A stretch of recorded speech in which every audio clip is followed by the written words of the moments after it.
जब पूरी धरती शवों से पटी हुई थी, अर्जुन का बाण अभी अभी कर्ण को भेद चुका था और दुर्योधन की जांघ भीम के गदा प्रहार से चूर हो चुकी थी। पर एक योद्धा था जो अभी भी हार मानने को तैयार नहीं था, अश्वत्थामा, गुरु द्रोणाचार्य का पुत्र।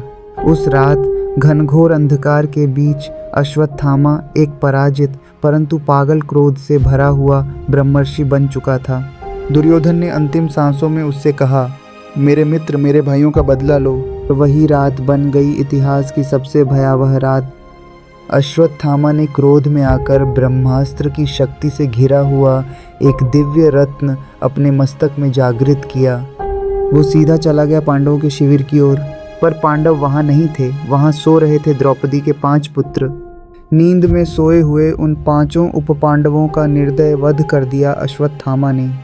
सुबह द्रौपदी का क्रंदन और भीम का क्रोध पूरे आकाश को कंपा गया। हे कृष्ण, इसे मृत्यु भी कम सजा है, इसके लिए ऐसी सजा होनी चाहिए जो काल तक चले। कृष्ण ने अश्वत्थामा को रोका।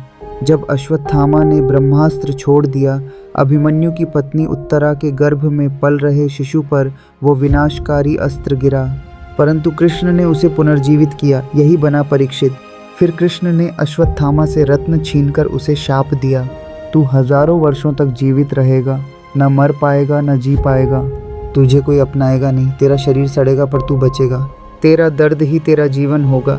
कहते हैं अश्वत्थामा आज भी धरती पर भटक रहा है, हिमालय के घने जंगलों में, और कभी कभी उज्जैन के महाकाल मंदिर में देखा जाता है। गहरे घावों वाला, रक्त बहता मस्तक पर अमर। हर 100 सालों में कोई ना कोई सन्यासी उसका दर्शन करता है और फिर जीवन भर मौन व्रत लेता है। पर कहानी यहीं खत्म नहीं होती।